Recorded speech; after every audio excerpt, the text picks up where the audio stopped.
510페이지 오세요. 510페이지. 자, 여러분 교재 510페이지 오셔서 대지와 도로의 관계라는 규정이 있을 겁니다. 찾으셨나요? 네, 별표를 하나 하실까요? 대지와 도로의 관계. 자, 건축물의 대지는 2m 이상 도로에 접해야 한다. 밑으로 쭉 끄십시오. 건축물의 대지는 2m 이상 도로에 접해야 한다. 이게 대지와 도로와의 관계예요.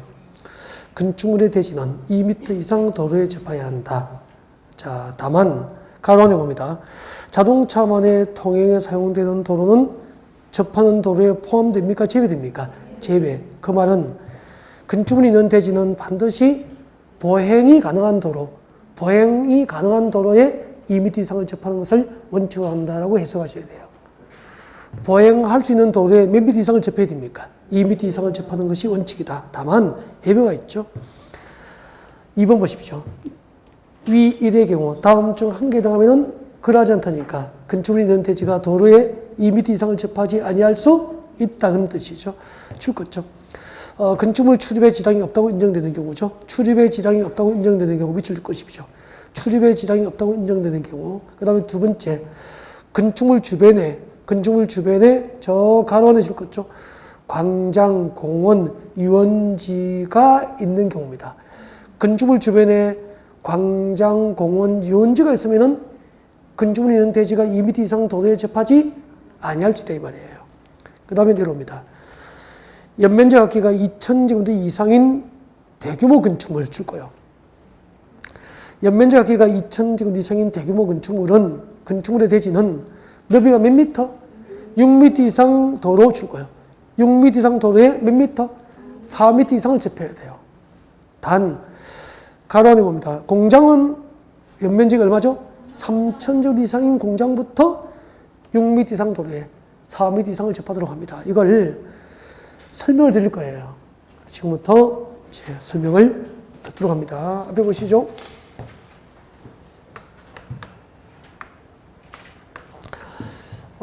대지와 도로와의 관계잖아요. 대지, 건축법상 대지와 도로의 관계에 관한 규정을 공부하는 거죠. 금방 이렇게 되어 있어요. 법 조문이 원칙적으로 건축물이 있는 대지는 도로에 몇 미터 이상을 접하는 것을 원칙으로 하죠. 2m 이상. 그림으로 설명합니다.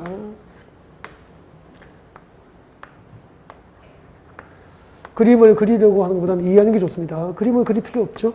설명을 이해를 도와드리는 거니까. 이런 여기 도로가 있어요. 건축상 도로는 몇 미터 이상이 원칙이죠. 아까 배웠잖아. 보행과 자동차 통행이 모두 가능한 소유너비 4m 이상 도로는 건축성 도로가 됩니다. 그래서 건축성 도로의 소유너비는 몇 미터 이상을 원칙으로 합니까? 4m 이상 도로가 원칙이죠. 그래서 이 도로가 4m 이상, 4m 도로라고 가정합시다. 그때 여기가 지목이 대입니다. 지목이 대예요. 대인데 금방 우리 법조문이 이렇게 되어 있었죠. 건축물의 대지는 도로에 2m 이상을 접하고 있는 관계를 원칙으로 한다 이 말이에요. 그러면은 여기 건축물이 있는 대지는 이 도로에 이 부분이 접하고 있잖아요. 이 접하는 길이가 몇 미터 이상이 돼야 됩니까? 2m 이상을 접하는 게 원칙이다 그 말이에요. 근데 바꾸기 가면은 위에 보십시오. 위에는 대지가 도로에 접하는 부분이 있어 없어? 없죠. 맹지잖아.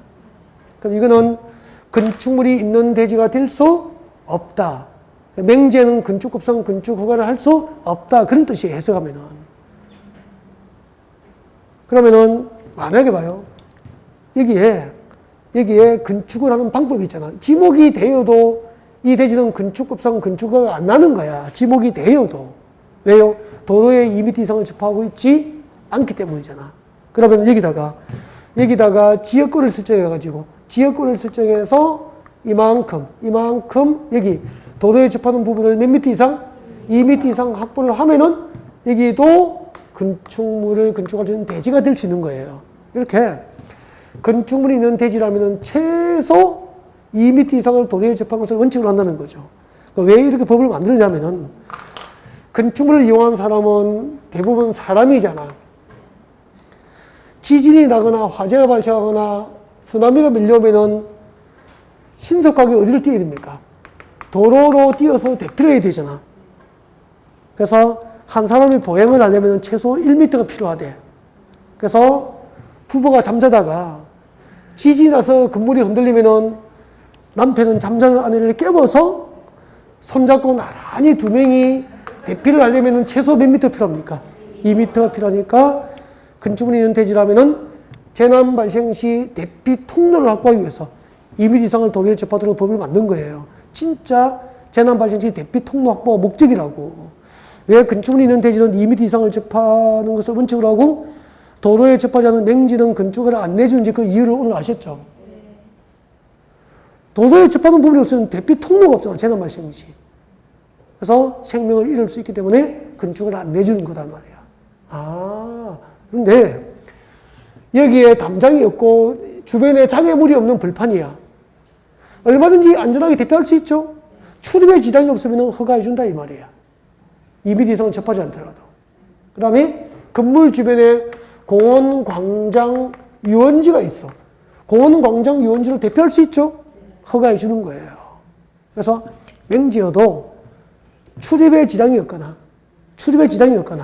그리고 대지에 공원, 광장, 유원지에 접하면은 맹지로 건축허가가 가능하다 이 말이에요. 이제 대지와 도로의 관계에 대해서 완전히 이해하셨죠? 제도적으로 이해한 거잖아. 단 연면적 합계가 2,000제곱 이상인 대규모 빌딩이라면은 수백 명이 그 빌딩에 근무를 하고 있잖아. 재난 발생 시 많은 사람이 안전하게 대피 통로를 확보하려면 더 넓은 도로, 6m 이상 도로에 이 부분도 4m 이상을 접해야 된다 이 말이야. 그래서 연변적 합계가 2,000제곱 이상인 건축물은 6m 이상 도로에 4m 이상을 접해야 되니까 2,064 나중에 그렇게 오라 그래요. 연면적 합계가 2,000제곱 이상인 대규모 건축물은 6m 이상 도로에 4m 이상을 접해야 돼요. 그래야 허가 나요.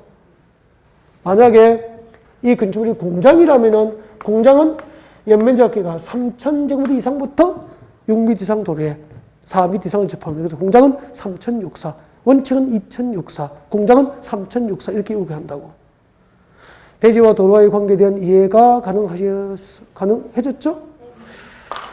여러분, 건축물이 있는 대지는 도로에 몇 미터 이상을 접하는 게 원칙입니까? 2m 이상을 접하는 게 원칙이에요. 그래서 원칙적으로 2m 이상을 접하지 않으면 건축부에서는 맹지로 보고 허가를 안 해주는 거예요. 알겠죠? 1m 접하고 있잖아요. 허가 안 해준다니까. 원칙이 그래요. 단 출입에 지장이 없다고 판단되거나 건물 주변에 공원, 광장, 유원지에 접하면 그러하지 아니하다. 그 다음에 여러분들 건축선 별표. 건축선. 도로와 접한 부분에서 건축물을 건축할 수 있는 선 줄 거예요. 도로와 접한 부분에서 건축물을 건축할 수 있는 선이 뭐죠? 건축선이에요. 그리고 그 건축선은 줄 거죠? 대지와 도로의 경계선으로 한다 줄 거예요. 대지와 도로의 경계선으로 한다. 밑에 적으십시오. 원칙. 건축법상 건축선은 대지와 도로의 경계선을 건축선으로 하는 게 원칙이에요. 그 그림이 밑에 나와 있죠? 그 그림을 제가 그리면서 설명하면 이해가 되고 그려둔 걸 보면 머리가 아파요. 그래서 그려둔 거 보고 머리 아프시렵니까? 이해하시려면 고개 드는 게 낫겠죠? 그래서 고개를 들어주세요. 건축선.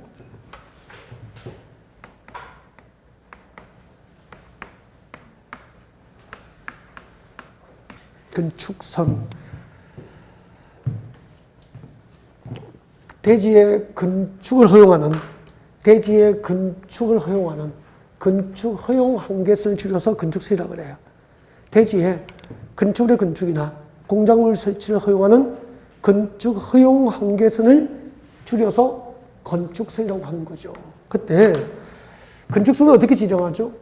원칙적으로 대지와 도로의 경계선으로 한다라고 했잖아요. 그럼 그림을 그리면 이렇게 되죠. 봐주세요. 집중하세요. 건축상 도로는 보행과 자동차 통행이 모두 가능한 소유높이 몇 미터 이상이 원칙이죠? 4m 이상. 소유높이 4m 이상 도로를 원칙으로 합니다.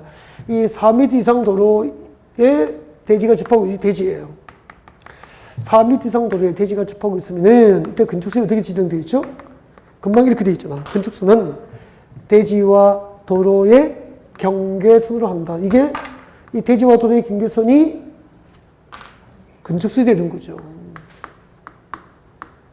이쪽에도 대지와 도로의 경계선, 이게 건축술이에요.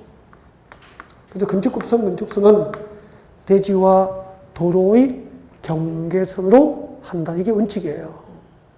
그림을 보셨죠? 그러면 건축술이 뭐죠? 이 대지에 건축을 허용하는 한계선이 여기까지다라는 뜻이에요. 그러면은 이 대지에 건축하는 건축물은 이 건축 허용 한계선, 건축선을 1mm도 넘어서 도로 쪽으로 돌출하여 건축을 할 수 없다. 이런 건축을 합니까? 금지합니까? 금지. 만약에 이런 건축법 규정이 없다면은 강남에는 빌딩은 임대료가 비싸잖아요. 그러면은 1층부터 2층은 부딪히니까 안 되니까 3층부터 건축주들이 도로 위로 이렇게 돌출하여 건축을 할 거야. 그럼 반대쪽에 건축주도 3층부터 도로 위에 돌출해서 건축을 해버린다면은 도로 위에는 전부 건축물로 덮어버릴 거야. 강남 대로를 걸어가는 우리는 이 건축물 터널 속에서 호흡도 마음대로 못하고 매연을 마시면서 허덕이게 될 거야. 그래서 이 강남에 아무리 임대료가 비싸도 대지와 도로의 경계선을 건축선하고 이 대지에 건축하는 건축물이 1mm도 건축선의 수직면을 넘어서 건축 못하도록 건축 허용 한계선을 둔 것이 뭐죠?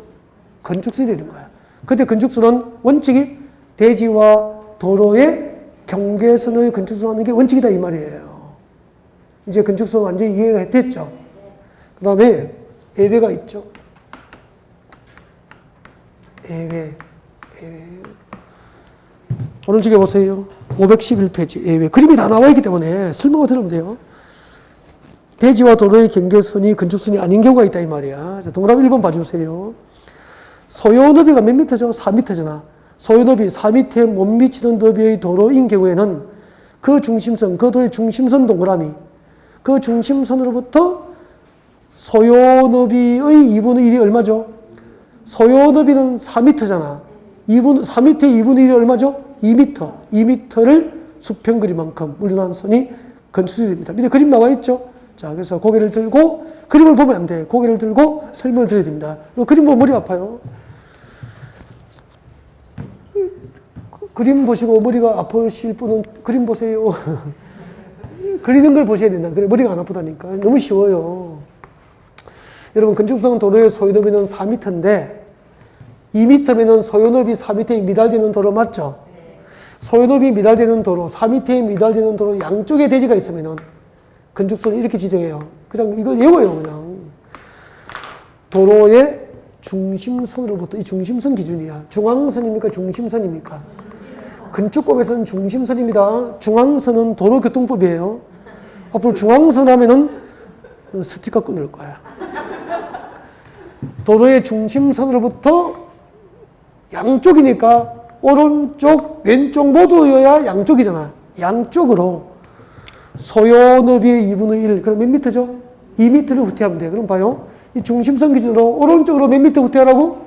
2미터. 이렇게 2미터. 이렇게 2미터를 후퇴된 부분에 점을 연결하면은 이게 건축선이 되는 거예요. 또 중심선으로부터 반대쪽으로도 이렇게 몇 미터를 후퇴해야 되죠? 2미터. 2미터를 후퇴한 부분에 점을 연결하면은 건축선이 되는 겁니다. 이게 건축선이에요.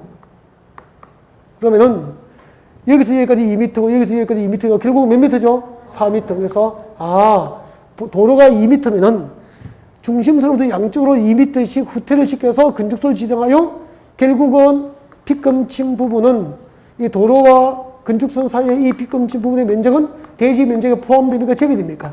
제외됩니까? 이 부분은 사실상의 도로로 쓰게 되는 거야.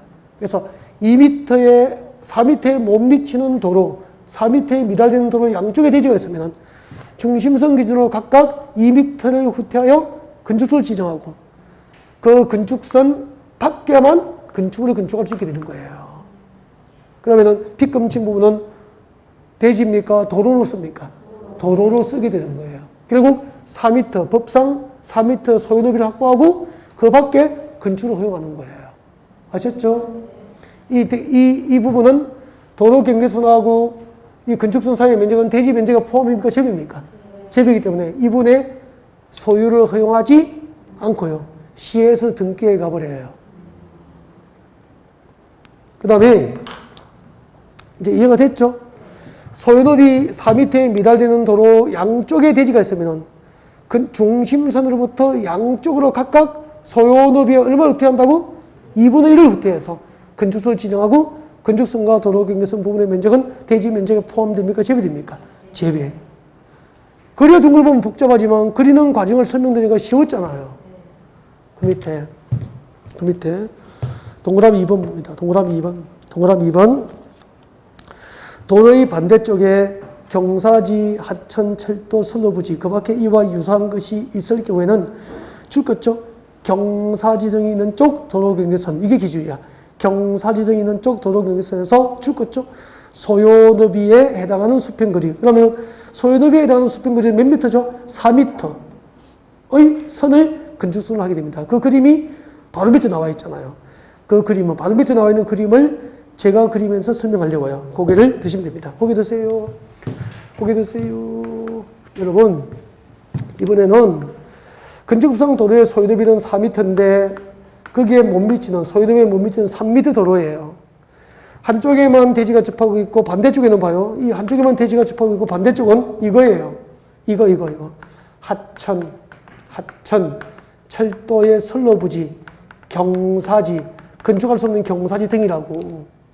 이럴 경우에는 건축소를 지정할 때는 하천, 철도, 경사지가 있는 쪽 도로 경계선 이게 기준이야. 하천, 철도, 경사지가 있는 도로 경계선으로부터 자 소요너비에 해당하는 거리니까 4m를 여기서부터 여기까지 몇 미터? 4m를 후퇴하면 돼. 소요너비에 상당하는 4m를 후퇴한 부분에 점을 연결하면은 이게 건축술이 되는 거예요. 결국은 도로는 몇 미터가 확보됐죠? 4m. 그러면 이때도 이 부분은 도로 경계선하고 건축선 사이의 면적은 대지 면적의 포함입니까? 제외입니까? 제외. 앞으로 이렇게 생각하시면 되겠네. 원칙적으로 건축선과 도로 경계선 부분의 면적은 대지 면적에 포함됩니까? 제외됩니까? 제외라고 하시면 돼요. 여기까지가 기본적인 건축선이에요. 여기까지가 거의 90%라고 보면 돼요, 출제가. 그 밑에 도로 모퉁이의 건축선은 설명 안 해요. 왜요? 안 나오니까. 어려워요. 그래서 나중에, 이제 심화 과정에 가면은 혹시 모르니까 다뤄줘요. 최소한을 다뤄준다고. 문제풀이 등에서. 그래서, 기본 이론 시간은 다루지 않아요. 여러분이 하실 필요 없습니다. 연구하고 있지 말 것. 그 다음에 넘어가요. 자, 건축선이었고요. 그 다음에 이제 책장 넘겨주세요. 책장 넘겨서 하나만 더 할 거예요.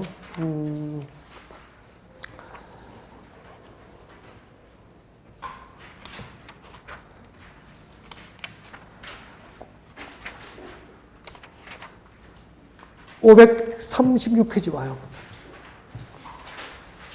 536페이지에 오세요. 536페이지 오시면은 대지 분할 제한과 공지라고 나와 있습니까? 네. 시험 나올 것만 딱 집어드리죠. 네. 자, 건축물 있는 대지 분할 시 최소 대지 면적이라고 나와 있어요. 별표하세요. 건축물이 있는 대지는 다음 대통령 의장님 범위에서 해당 자치단체의 조례를 정하는 면적에 못 미치게 분할할 수 있도록 대지 분할이 제한됩니다. 자주 출제되므로 암기할 거라고 되어 있죠. 그러니까 암기하시면 돼요. 암기하셔야 되는데 이해가 돼야 암기가 되죠. 그래서 거기 잠깐 들어보실까요? 여러분,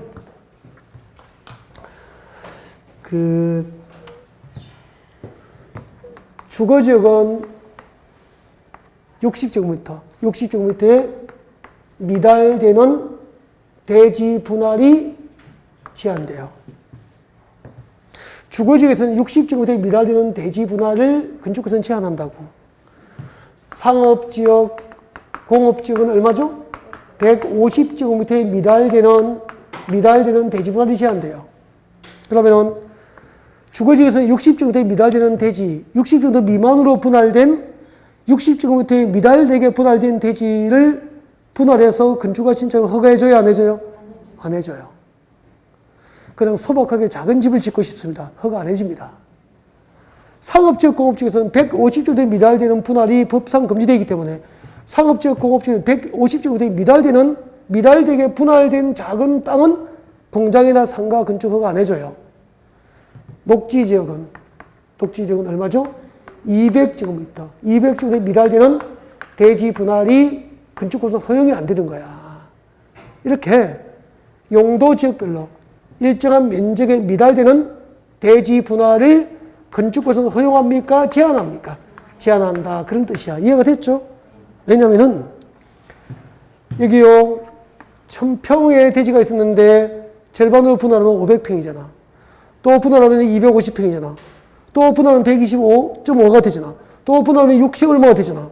이렇게 작게 주거지에서 60제곱 미만으로 분할되면은 대지의 소규모 건축물이 밀집되면 도시는 발전합니까? 설렁화됩니까? 도시는 설렁화, 빈민가가 되어버리는 거야. 그래서 도시가 설렁화되는 것을 막기 위해서 이렇게 용도 지역별로 일정한 면적에 미달되는 대지 분할을 건축법상 허용하지 않게 된 겁니다. 그래서 이 용도 지역별로 이 면적에 미달되게 분할되는 대지는 건축물이 있는 대지가 될 수 있다, 없다? 없다.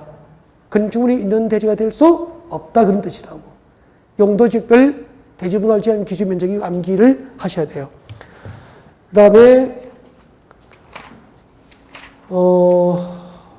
여러분 건축 설비 이런 것은 필요 없습니다. 시험하고는 상관이 없는 거예요. 여러분 교재 554페이지 이 마지막 테마예요. 오늘 마지막이에요. 554페이지 554페이지 보면은 공개공지라고 나와 있습니까? 오른쪽에 보세요. 공개공지 확보 대상 지역 나와 있습니까? 시험에 너무 자주 나오고 있죠? 네, 발표하시고요. 공개공지. 공개공지가 무엇인지 설명을 좀 드리겠습니다. 앞에 봐주세요. 여러분, 여기가 경복궁이에요. 경복궁 앞에 광화문이죠? 네, 광화문 광장이 있잖아요. 광화문 광장이 있고, 여기가 정부종합청사고, 조금 내려오면 세종문화회관이 있죠? 세종문화회관이 세종문화회관이고, 세종문화회관이 있고, 그렇습니다. 네. 밑에 건너편에 미국 대사관도 있고, 뭐. 세종문화회관 뒷뜰에 가보셨습니까? 혹시 옆에 골목으로 쭉 들어가면은, 여기 3호선 경복궁역인가? 그럴 거예요, 아마. 여기 있어요. 여기 있어가지고, 올라가면은 그 경복궁 뒷뜰에 금강송, 소나무도 있고, 이렇게 사람들이 휴식할 수 있는 공간이 있어. 이렇게. 여기는 이제 세종문화회관 건물축물이고, 이렇게 대지의 일부를 건축하지 않고 공지로 남겨서 지나가는 시민 누구나 들어와서 휴식할 수 있는 공지를 뭐라고 하죠? 건축법상 공지라고 하는 거야. 그러면은 이 광화문 사거리 주변에 내 땅 한 평 없어도 우리가 도로 주변을 걸어갈 수 있고 여름에 힘들면 세종문화회관 뒷뜰에 가서 공개공지에서 누구나 앉아서 휴식을 할 수 있는 거야. 이렇게 그 사람이 많이 모이는 그 상업지역 같은 곳에서 문화 및 집회시설, 세종문화회관처럼 다중이 이용하는 시설이라면은 이렇게 시민들이 휴식할 수 있는 공간이 필요하죠. 그래서 우리 건축부에서는 건축주 일정한 용도 지역에서 일정한 용도에 해당하는 건축물을 일정한 규모 이상으로 건축하면은 강제적으로 그 건축주로 하여금 대지의 일부를 건축하지 않고 공지로 남겨서 시민들의 휴식 공간으로 제공을 하도록 하는 거야. 이렇게 시민들의 건축하지 않고 공지로 남겨서 시민들의 휴식 공간으로 공개된 부분을 뭐라고 합니까? 공지. 시민 누구에게나 공개된 휴식 공간을 말하는 거예요. 참 필요하겠죠. 그래서 공개공지를 확보해야 될 지역이 어딘지, 어떤 용도의 건축을 하면 공개공지를 확보해야 되는지, 그리고 건축물의 규모가 어느 정도 규모가 돼야 공개공지 확보 대상이 되는지, 확보 대상 지역, 확보 대상 용도, 확보 대상 규모는 이런 거는 암기를 안 하면 고발당해요. 일단 이거는 이제 암기하고 있어야 시험을 친단 말이야. 공개공지를 확보해야 될 용도 지역. 근데 상상해봐요. 잠깐만. 상업적인 시내 중심가니까 공개공지가 여기저기 필요하겠죠. 상식으로. 농림지역에 공개공지 필요해? 필요 없어요? 아니, 시골의 농림지역에는 길 가다가 강둑에 쉬면은 휴식이고, 그죠? 그냥 그늘나무 밑에 앉으면 휴식 공간인데 법으로 강제하지는 않는다 이 말이야. 그래서 공개용지 확보 대상 지역은 상식적으로 생각해도 돼요. 교재 한번 보세요. 555페이지에 보면은 공개용지 대상 지역이 나와 있습니다. 박사는 나와 있습니까? 일반 주거지역과 준주거지역. 앞에 글자 동그라미 1준위.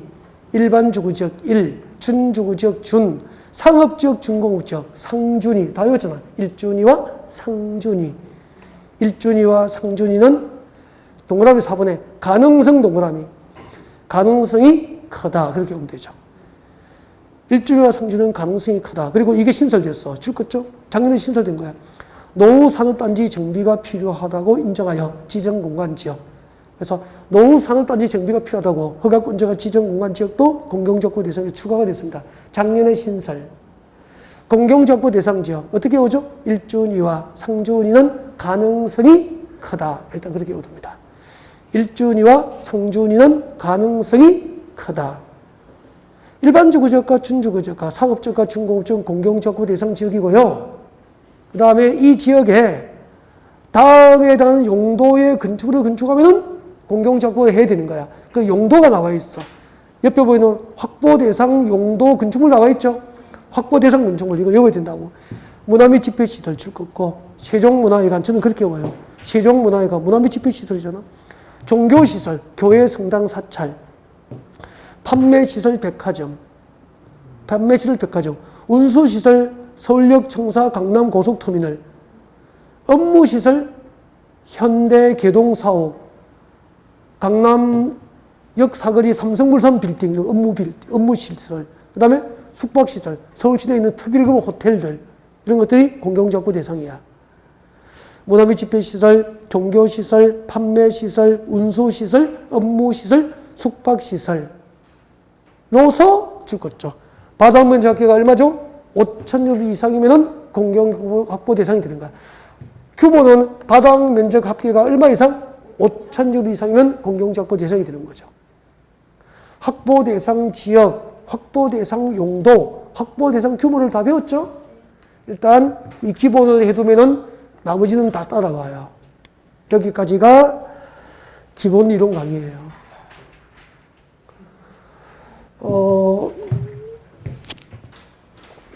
다음 주에는 이제 건물 공포의 두 번째 이야기, 주택법으로 진도를 준비하게 됩니다. 수고하셨습니다.